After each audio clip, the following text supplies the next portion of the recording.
सफर में मुश्किलें आए तो हिम्मत और बढ़ती है। अगर कोई रास्ता रोके तो जुर्रत और बढ़ती है। अगर बिकने पर आ जाओ तो घट जाता है दम। अक्सर ना बिकने का इरादा हो तो कीमत और बढ़ती है। नमस्कार, आप देख रहे हैं सुदर्शन न्यूज। मैं हूं आपके साथ शिवम दत्त मेहता। 9 बजने वाले हैं और समय हो गया है आपके पसंदीदा शो का, यानी जनमत का। एकमात्र ऐसा शो जहां आप हर खबर पर पोल के माध्यम से भाग लेते हैं। सोशल मीडिया प्लेटफॉर्म एक्स पर जाकर आप वोट करते हैं तो नतीजे हम आपको दिखाते हैं रोजाना रात को 9 बजे से पहले ही आपके फेवरेट कार्यक्रम यानी जनमत में। जनमत में आज भी आपके लिए बड़े मुद्दे हर बार की तरह हम लेकर आए हैं। मैं चाहूंगा कि आपको वो मुद्दे जो हैं उनसे अवगत हम यहां पर कराएंगे। कौन से मुद्दे आपके लिए हम लेकर आए, बड़ी स्क्रीन पर, बड़ी वाइड स्क्रीन पर आपको जो है वाइड फ्रेम में आपको दिखाते हैं कौन से मुद्दे आपके लिए लेकर आए। लीजिए वो मुद्दे भी कुछ ही पलों में आपके टेलीविजन स्क्रीन पर। 44 साल बाद खुला मंदिर। 44 साल लग गए एक मंदिर को खुलने के लिए। ये एक महत्वपूर्ण विषय है, इसके बारे में आपको बताएंगे कैसे 44 साल बाद इसको खोला गया। पुजारी की हत्या हुई थी, 1980 का मामला है, लेकिन अंत में सनातन की जीत होती है। तो खबर ये अच्छी है सनातनियों के लिए, लेकिन विश्लेषण जानना आपके लिए जरूरी है, सनातनियों के लिए जरूरी है। फिर आगे बढ़ेंगे। देखिए, ये पाश्चात्य नववर्ष जिसको कहते हैं ना, वेस्टर्न न्यू ईयर जिसको कहते हैं, उस दौरान ये गोरख धंधा चलता है लोगों को हिंदू धर्म से दूसरे धर्म में ले जाने का, धर्म से अधर्म में ले जाने का। लेकिन ये वो समय भी है जब आपको जागरूक रहना है और अपने सनातनियों को बचाना है। तो हिंदू धर्म में वापसी हुई है लोगों की, वापस आए अपने धर्म में, उसके ऊपर विश्लेषण करेंगे। फिर आगे बढ़ेंगे। पुजारी योजना का राज क्या है? भाई, खाली पुजारी और पुजारियों को ही नहीं, ग्रंथियों को भी, जो सिख समुदाय के ग्रंथी हैं, उनको भी यहां पर 18,000 रुपए वेतन की बात अरविंद केजरीवाल के द्वारा कही गई। इसका राज क्या है ये भी आपको समझाएंगे। फिर चलिए आगे बढ़ते हैं। तालिबान का पाक पर कब्जा। जी हां, पाकिस्तान पर कब्जा, यानी पाक की चौकी पर कैसे कब्जा हो गया वो आपको समझाएंगे। और फिर आगे बढ़ेंगे। एक होता है हिंदू नववर्ष, जो कि सनातन नववर्ष होता है, मौसम भी अच्छा होता है, सब कुछ होता है बढ़िया, जो फसलों के लिए भी अच्छा। और एक होता है अंग्रेजी नववर्ष, जो आने वाला, यानी आज रात के बाद वो अंग्रेजी नववर्ष भी हो जाएगा, जिसमें कड़ाके की ठंड पड़ती है, अंधेरा होता है, लोग मरते हैं, ठंड में सिकुड़ते हैं और उसमें लोग जश्न मनाते हैं। किस तरीके से वो आप भली भांति जानते हैं। इसका विश्लेषण करना भी बहुत महत्वपूर्ण है। चलिए सबसे पहले आज बात करेंगे एक वायरल खबर की। सबसे पहले आपको एक वीडियो दिखाते हैं जो सोशल मीडिया पर वायरल हो रही है, जिसमें कांग्रेस के प्रत्याशी मुकेश शर्मा हिंदू आस्था को ठेस पहुंचा रहे हैं। बता दें कि सोमवार को अमावस्या के दिन प्रसाद वितरण किया जा रहा था। उस समय उत्तम नगर विधानसभा से कांग्रेस के प्रत्याशी मुकेश शर्मा ने प्रसाद पर अभद्र टिप्पणी की। भक्तों ने जब नेताजी को प्रसाद देना चाहा तो कांग्रेस की तुच्छ मानसिकता से ग्रसित मुकेश के कथन जो थे कि इसे स्वीकार, जो उसको सीवर में ले जाकर डाल दे इस प्रसाद को। अब ये है कांग्रेस की फर्जी हिंदू होने का ढोंग करती है, जो इसकी सोच है उसको उजागर करता है, लेकिन इनके नेता सच्चाई को सबके सामने ला ही देते हैं। अब जनता सोशल मीडिया पर वीडियो, कुछ पल में वीडियो भी आपको दिखाने का प्रयास करेंगे, वीडियो को जमकर शेयर कर रही है। साथ ही कांग्रेस की इस सच्चाई को देख मुकेश शर्मा को शर्म करने के लिए बोल भी रहे हैं। साथ ही लोग कह रहे हैं कि मुकेश शर्मा राजनीति में इतना नीचे मत गिरो कि प्रसाद को ही सीवर में डालने की बात कर रहे हो। लेकिन जो भी है, मुकेश शर्मा ने पूरे हिंदू धर्म के लोगों को यहां पर ठेस पहुंचाई है और अपनी इस टिप्पणी के लिए नाक रगड़कर मुकेश कुमार को सबके सामने माफी मांगनी चाहिए। आप पहले इस वीडियो को देखिए और सुनिए इस प्रत्याशी को, इसने क्या कुछ कहा है। ऐसा है सीवर में ले जा, ऐसा है सीवर में ले जा, सीवर में ले उसका प्रसाद है ना। अरे सीवर में प्रसाद डालोगे सर। ऐसा है सीवर में ले जा, सीवर में उसका प्रसाद है ना। अरे सीवर में प्रसाद डालोगे सर। ऐसा है सीवर में ले जा, सीवर में उसका प्रसाद है ना। अरे सीवर में प्रसाद डालोगे सर। ऐसा है सीवर में ले जा, सीवर में उसका प्रसाद है ना। अरे सीवर में प्रसाद डालोगे सर। चलिए, आपने देखा कैसे प्रसाद का अपमान किया है हिंदू आस्था के लिए। इनको माफी मांगनी चाहिए कि भाई सीवर में कौन प्रसाद डालने की बात करता है, और सीवर में अगर प्रसाद डालने की बात ये करते हैं तो क्या ये हिंदू हैं, सनातनी हैं, या फिर धर्म को भूल गए हैं और दिमाग खराब हो चला है। ये तो हमने आपको खबर दिखाई, तस्वीरें दिखाई जहां पर प्रसाद को सीवर में डालने की ये बात कर रहे थे। चलिए अब मुख्य मुद्दों पर आते हैं, बड़ी खबरों का रुख करते हैं। संभल, काशी और कानपुर के बाद अब मुरादाबाद में एक मंदिर मिला है जो 44 साल से बंद था। सोमवार को जिला प्रशासन और नगर निगम द्वारा फिर से इसको खोल दिया गया।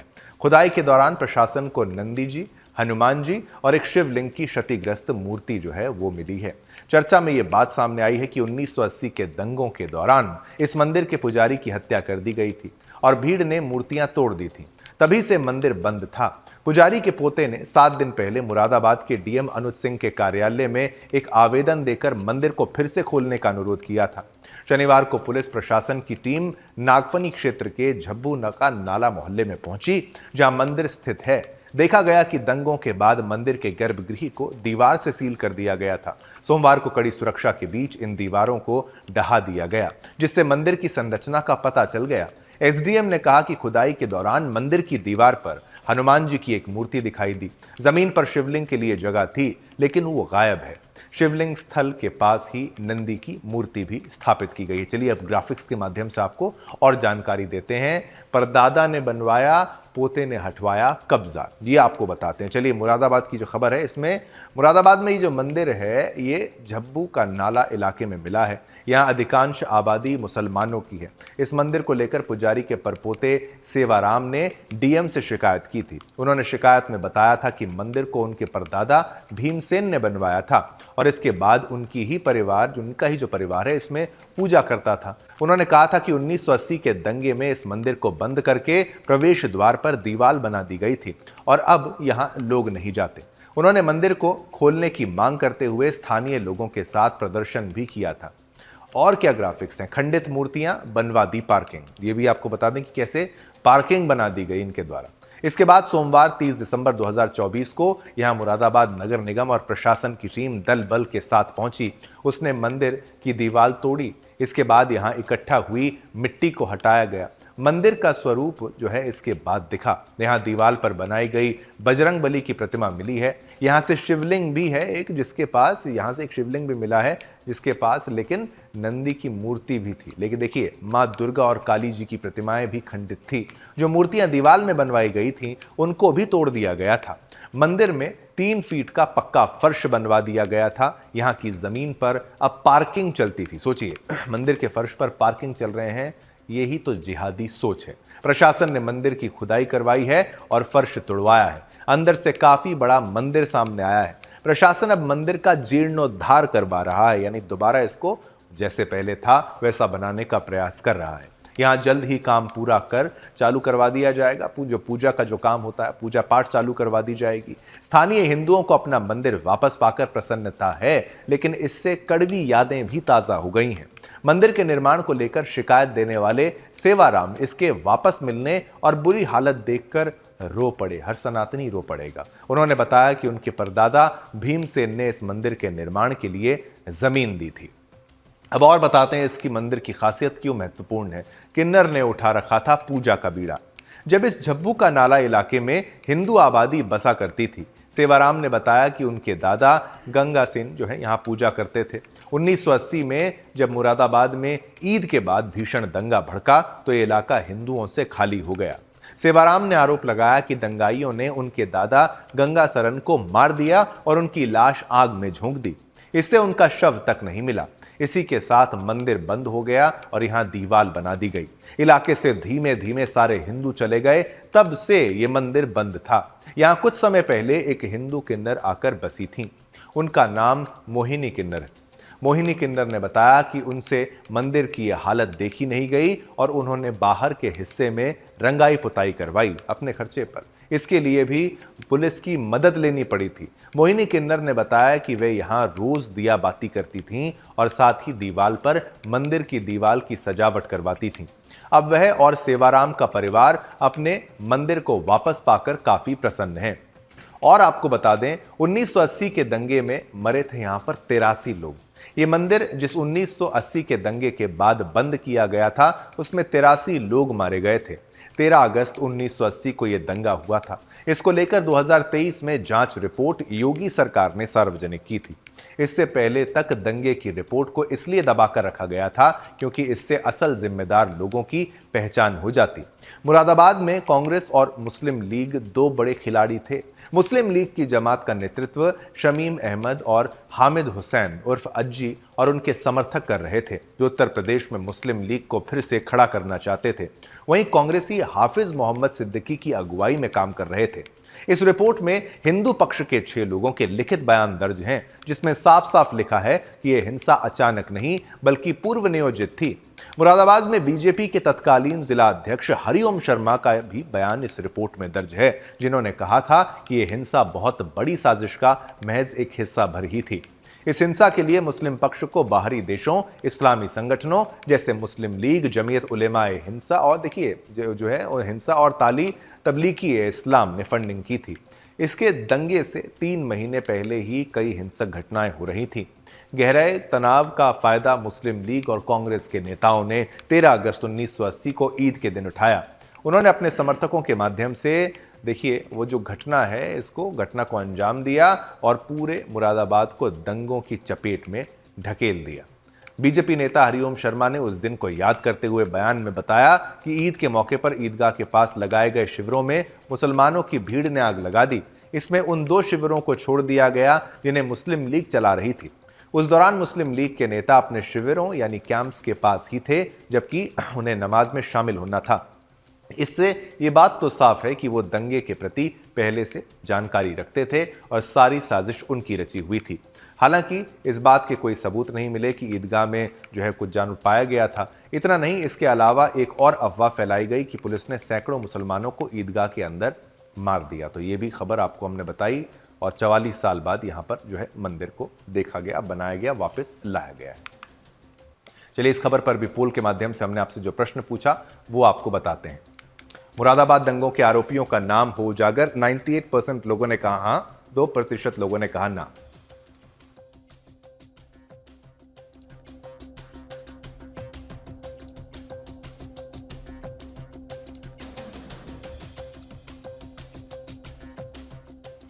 अब आगे बढ़ते हैं, अगली खबर का रुख करते हैं। सनातन धर्म, जो भी इसे जानने और समझने की कोशिश करता है वो इसी का होकर रह जाता है। कभी ना कभी वो अपनी जड़ों की ओर वापस लौटता है। इसका जीता जागता उदाहरण है छत्तीसगढ़ से सामने आया है, जहां कुछ वक्त पहले ईसाई धर्म अपनाने वाले परिवारों ने एक बार फिर से सनातन धर्म में वापसी की है। ये परिवार पहले हिंदू ही थे, लेकिन ईसाई मिशनरियों द्वारा अवैध तरीके से लालच देकर उनका धर्म परिवर्तन कराया गया था। धर्मांतरण का ऐसा संवेदनशील और जटिल ये मुद्दा है, आप सब जानते हैं, हम तो बार बार उठाते हैं, जिसे अक्सर इस मुद्दे को अक्सर विभिन्न सामाजिक, सांस्कृतिक और राजनीतिक दृष्टिकोण से देखा जाता है। हाल ही में छत्तीसगढ़ में एक घर वापसी अभियान के तहत 651 लोगों ने सनातन धर्म में वापसी की है। आपको बता दें कि छत्तीसगढ़ में ईसाई मिशनरियों के द्वारा लोगों को परगलाकर धर्मांतरण कराया जा रहा था। ऐसे में छत्तीसगढ़ में लोगों को उनकी जड़ों में वापस लाने के लिए घर वापसी अभियान चलाया गया। इसी अभियान के तहत बीजेपी नेता प्रबल प्रताप सिंह जुदेव ने एक कार्यक्रम आयोजित किया, जिसमें साध्वी प्रज्ञा समेत कई हिंदू संतों को भी शामिल किया गया। कार्यक्रम में 651 परिवारों की सनातन धर्म में वापसी करवाई गई। भाजपा नेता प्रबल प्रताप जुदेव द्वारा सभी लोगों के चरण पखारकर उनका सनातन धर्म में स्वागत किया गया। कार्यक्रम में वह हिंदू कार्यकर्ता भी शामिल किए गए जिन्हें ईसाई बनने का लालच दिया गया था। इन लोगों को भी कार्यक्रम में सम्मानित किया गया। साथ ही बीजेपी नेता ने प्रदेश के वनवासियों के अवैध धर्मांतरण पर चिंता जताते हुए कहा कि प्रदेश में ईसाई मिशनरी अवैध तरीके से लोगों को कन्वर्ट कर रहा है। ये क्रिप्टो ईसाई खुद को हिंदू बताकर चालाकी से कन्वर्जन को बढ़ावा दे रहे हैं। ऐसे तत्वों का भंडाफोड़ करके उनके खिलाफ सख्त एक्शन लिए जाने की आवश्यकता है। उन्होंने ये भी कहा कि घर वापसी अभियानों में युवाओं को भी शामिल होने की आवश्यकता है, तभी जाकर हिंदू समाज धर्मांतरण जैसी घटनाओं से प्रभावी ढंग से निपट सकेगा। घर वापसी अभियान न केवल एक धार्मिक पुनः संगठन का प्रतीक है, बल्कि ये समाज में आत्मसम्मान, सांस्कृतिक पुनरुद्धार और धार्मिक स्वतंत्रता की ओर एक कदम भी है। ये घटना हमें इस तथ्य की याद दिलाती है कि सनातन धर्म अपनी गहरी जड़ों और अद्वितीय विश्वासों के साथ अपने अनुयायियों को मजबूती से जोड़ने का सामर्थ्य रखता है। सनातन धर्म की खास बात यह है कि ये किसी व्यक्ति को बंधन में नहीं बांधता, बल्कि उसे आत्मज्ञान, मुक्ति और आत्मा के सत्य को उसकी खोज की दिशा में प्रोत्साहित करता है। छत्तीसगढ़ में जल्द ही क्रिप्टो क्रिश्चियनिटी के साथ डीलिस्टिंग और धर्मांतरण के खिलाफ सख्त कानून की मांग उठने वाली है और इस मांग के लिए अखिल भारतीय घर वापसी प्रमुख प्रबल प्रताप सिंह जुदेव जल्द ही जशपुर से रायपुर तक पदयात्रा करने वाले हैं। प्रबल प्रताप सिंह जुदेव ने कहा कि हमारे बीच कई ऐसे हिंदू हैं जो छद्म रूप से हमारे समाज में रहकर हमको कमजोर करने का प्रयास करते हैं। छत्तीसगढ़ के सक्ती के नंदेली भांटा ग्राउंड में रविवार को एक भव्य आयोजन हुआ जिसमें अखिल भारतीय घर वापसी प्रमुख प्रबल प्रताप सिंह जुदेव ने 651 परिवार के हजारों लोगों को विधि विधान से घर वापसी कराई।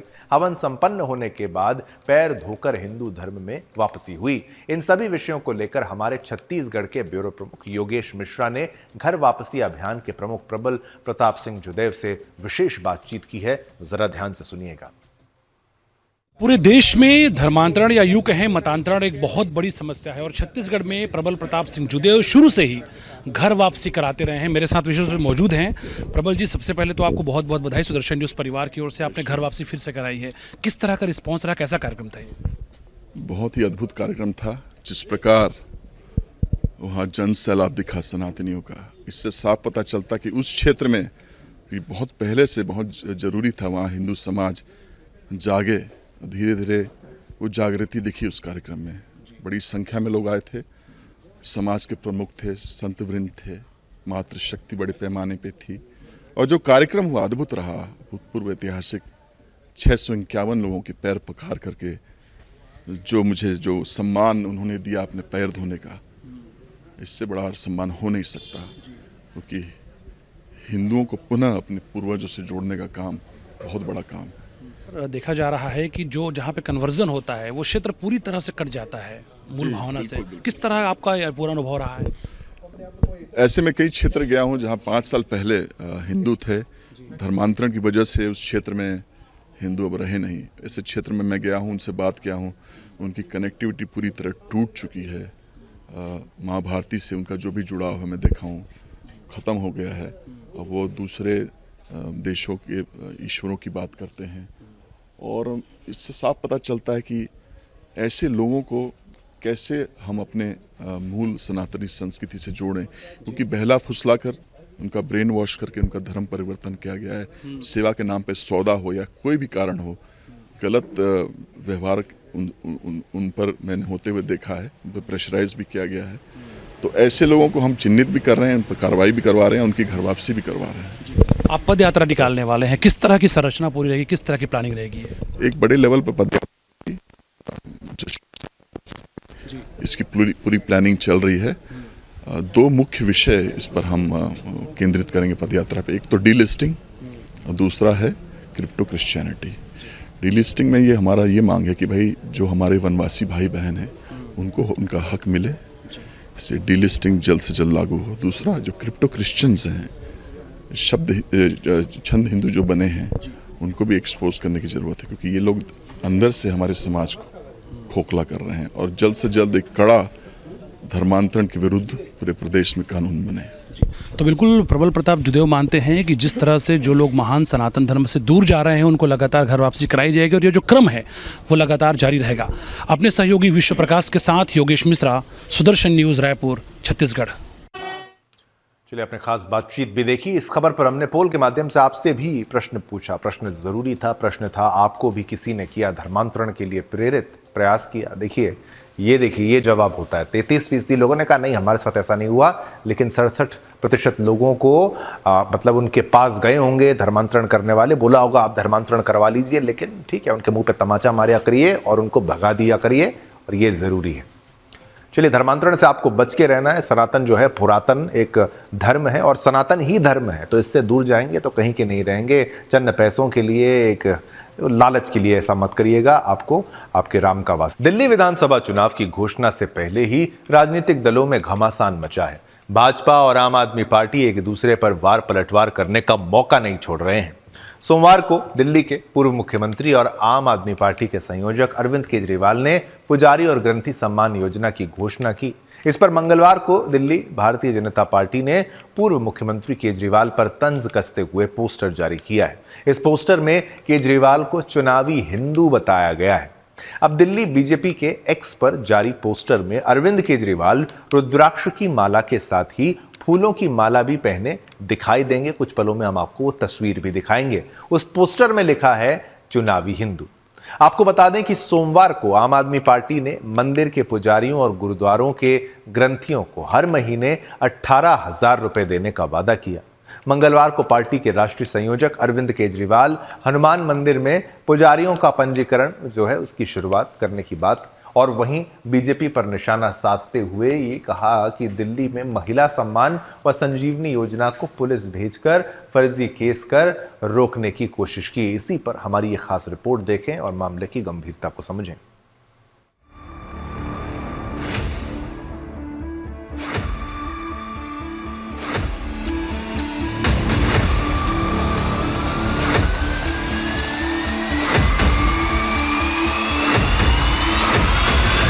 वो नाम जिसने राजनीति में ईमानदारी और विकास के नाम पर प्रवेश किया, लेकिन असल में तुष्टीकरण और वोट बैंक की राजनीति का नया अध्याय लिख डाला। पहले मौलानाओं को वेतन और अब ग्रंथी सम्मान योजना। आज हमारा सवाल है चुनावी हिंदू केजरीवाल जी से, क्या दिल्ली सरकार को तब हिंदू पुजारी और ग्रंथी याद नहीं आए थे जब उन्होंने मौलानाओं को वेतन देने का ऐलान किया था? याद कीजिए वो वक्त जब मौलानाओं के लिए सरकारी खजाने खोल दिए गए, लेकिन मंदिरों के पुजारी संघर्ष करते रहे।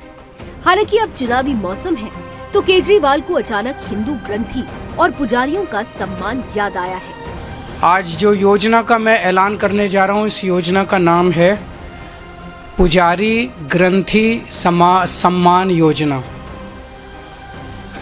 इस योजना के तहत मंदिरों में भगवान की पूजा करने वाले लोगों को पूजा करवाने वाले पुजारियों को और गुरुद्वारे में ग्रंथियों को हर महीने सम्मान राशि देने का प्रावधान है। हालांकि बीजेपी ने एक बार फिर केजरीवाल के खोखले वायदों और हिंदू समाज के साथ छलावे का पर्दाफाश किया है। बीजेपी ने साफ पूछा, क्या यही वो ईमानदारी है जिसके नाम पर केजरीवाल सत्ता में आए थे? बीजेपी ने केजरीवाल की नई ग्रंथी सम्मान योजना को चुनावी हथकंडा बताया।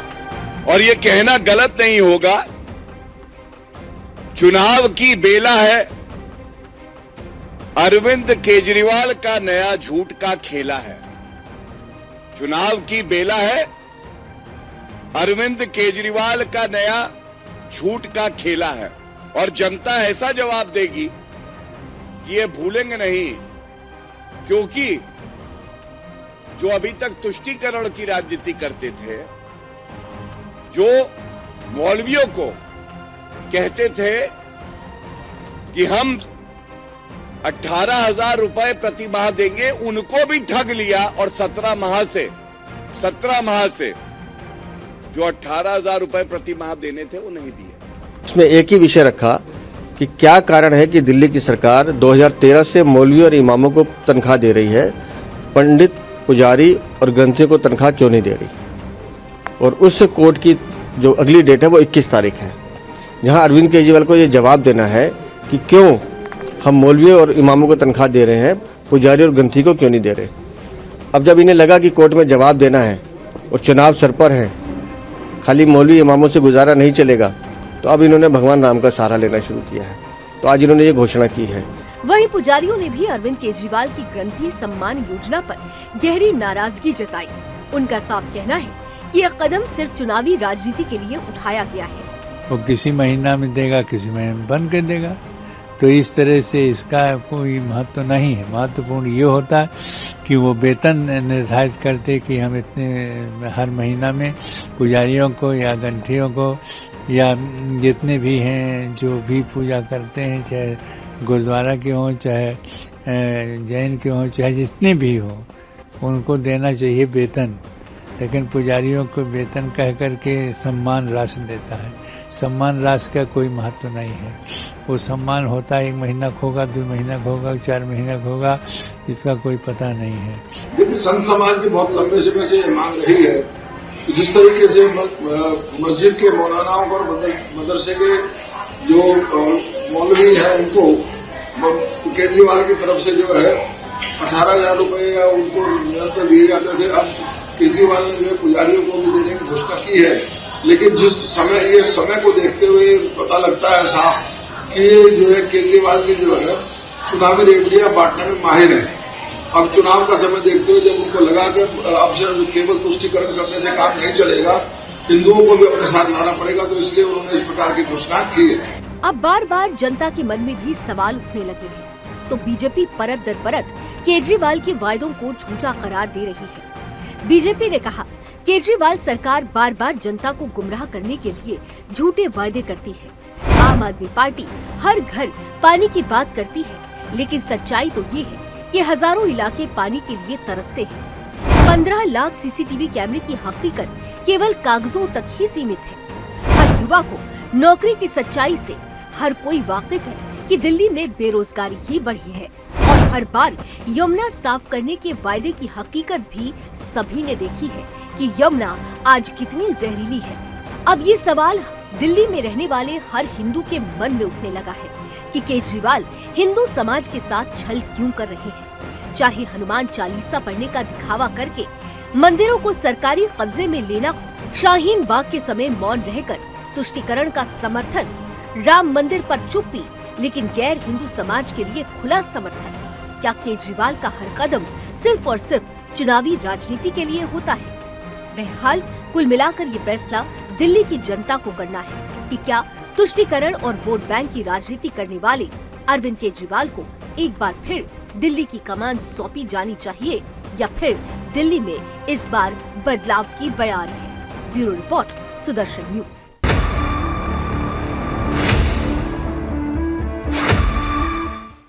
चलिए, इस खबर पर भी हमने आपसे पोल के माध्यम से जो प्रश्न पूछा वो आपको बता दें, तो बीजेपी को भी देनी चाहिए पुजारियों को यही सौगात, हाँ या ना में जवाब आपसे लेना है हमको, और ये उत्तर देख लीजिए। 97% लोगों ने कहा हाँ देनी चाहिए, बीजेपी को भी पुजारियों को सौगात देनी चाहिए। 3% लोग कहते हैं ना, बहुमत मानता है देनी चाहिए पुजारियों को सौगात।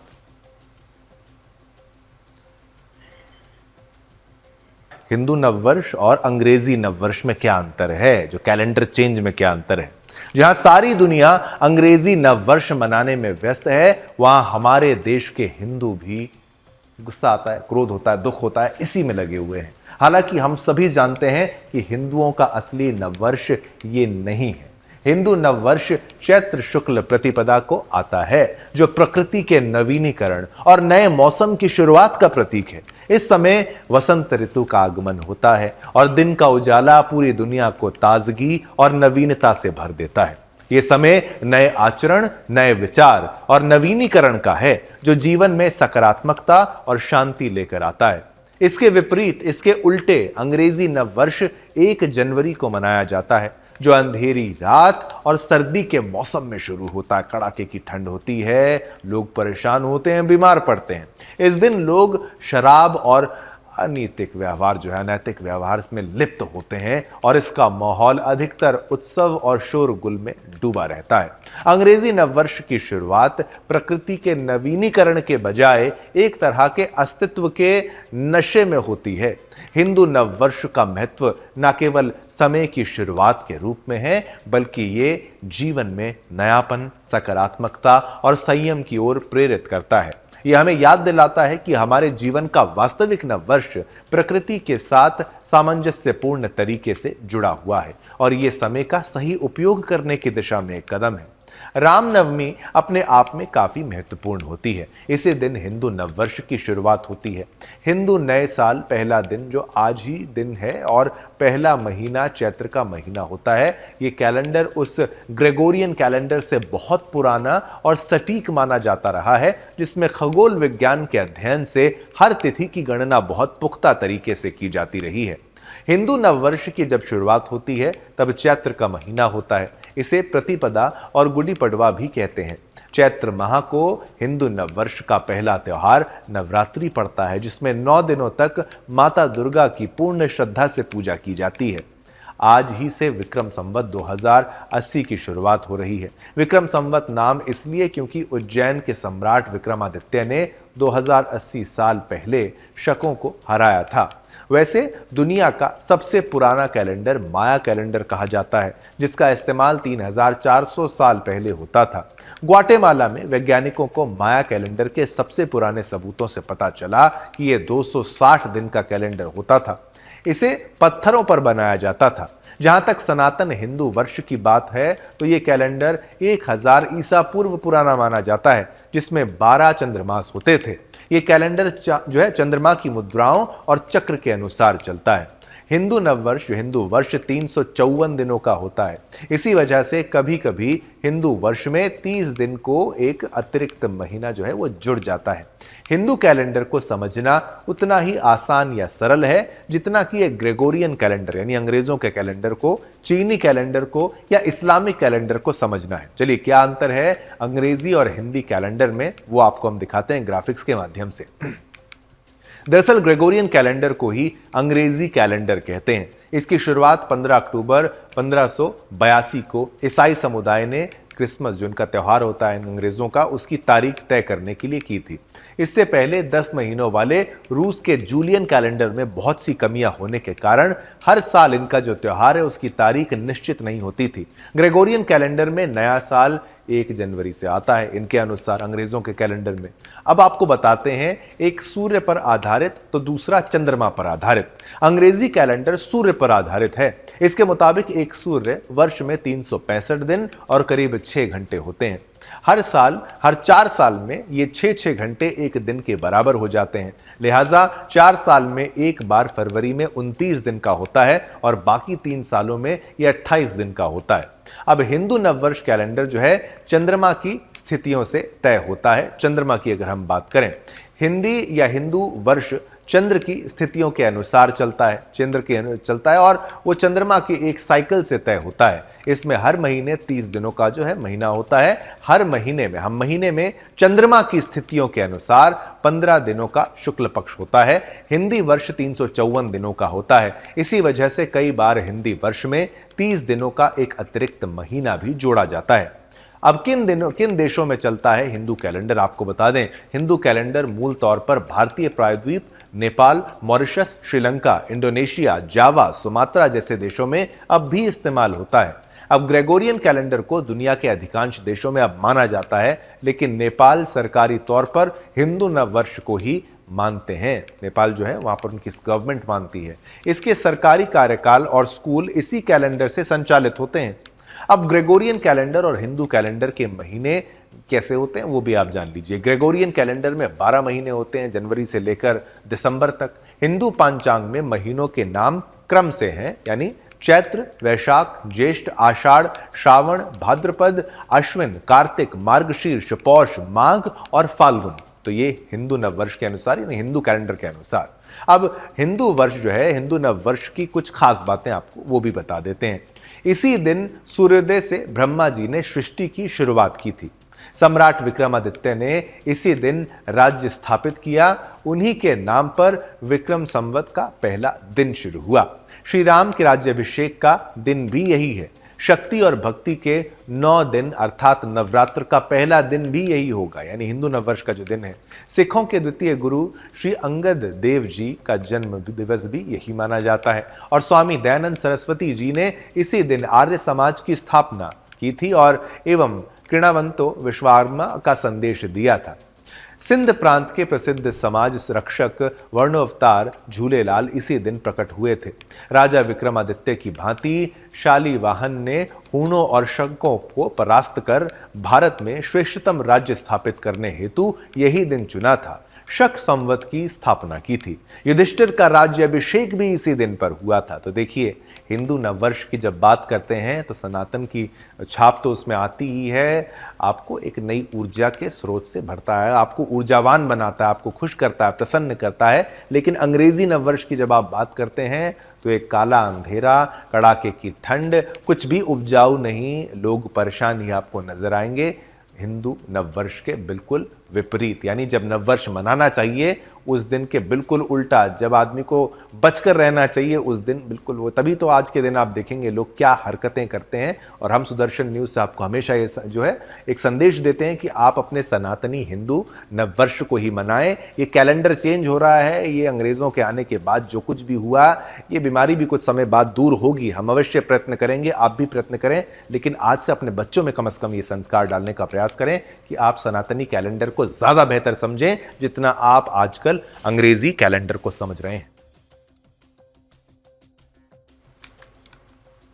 हमने आपसे यह प्रश्न पूछा कि भाई, हमने आपको खबर दिखाई, बात यहां खत्म नहीं होती। हमने आपसे यह प्रश्न पूछा कि क्या आप भी मना रहे हैं अंग्रेजी नववर्ष? तो ये देखिए, ये दर्शकों की कंफ्यूजन भी है, लेकिन फिर भी ये थोड़ा सा दुखी करता है कि कुछ लोग आज भी हिंदू मनाते हैं नववर्ष 65%, लेकिन 35% नहीं भी मनाते हैं। और आप उसमें अगर शामिल हैं तो आपको हमारा प्रणाम।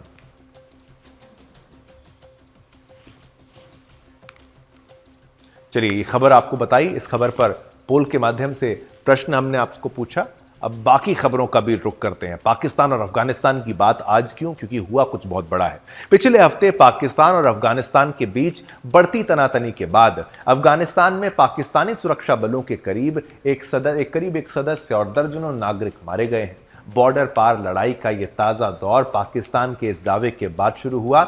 ये सशस्त्र समूह तहरीक तालिबान TTP जो है उसके द्वारा हमलों के जवाब में हुआ है, जिसके बारे में इस्लामाबाद ने कहा है कि उसे अफगानिस्तान में सीमा पार पनाह मिली हुई है। 21 दिसंबर को TTP के सबसे हालिया हमले में करीब 16 पाकिस्तानी सैनिक मारे गए।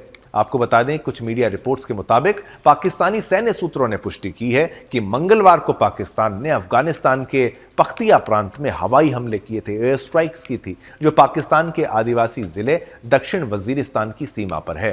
पाकिस्तानी जेट विमानों ने कथित तौर पर उन ठिकानों को निशाना बनाया जहां TTP लड़ाके शरण लिए हुए थे। हालांकि अगस्त 2021 से सत्ता पर काबिज अफगानिस्तान की तालिबान सरकार ने पाकिस्तान पर हवाई हमलों में महिलाओं और बच्चों सहित करीब 46 नागरिकों की हत्या करने का आरोप लगाया है। जवाब में अफगान सरकार ने बदला लेने का वादा किया। अब शनिवार को अफगान तालिबान बलों ने दोनों देशों के बीच विवादित सीमा डुरांड रेखा के पास जो है, आपको बता दें, कई जगहों के निशाना उसको बनाने का दावा किया है।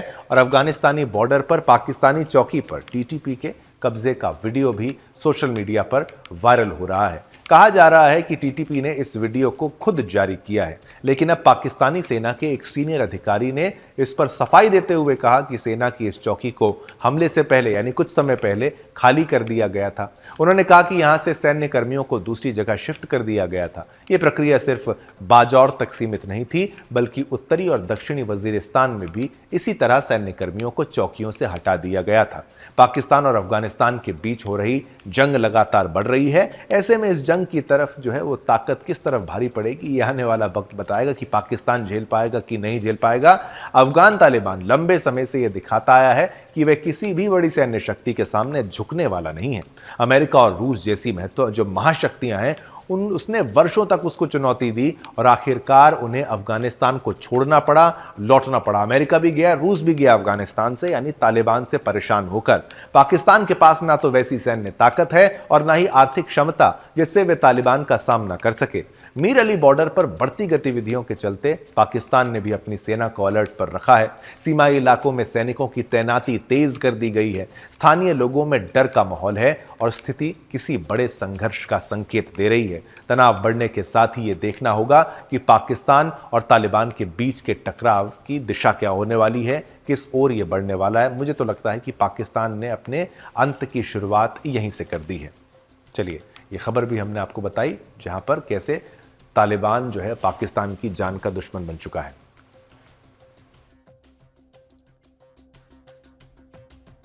चलिए, इसी के साथ आज्ञा दीजिए। आज समय इतनी ही अनुमति देता है आपके साथ संवाद करने की। कल फिर आएंगे, नए मुद्दे आपके लिए लेकर आएंगे। तब तक के लिए मेरे यानी शिवमदत्त मेहता की तरफ से और मेरी पूरी टीम की तरफ से आप सभी को जय हिंद, जय भारत, जय हिंदुस्तान।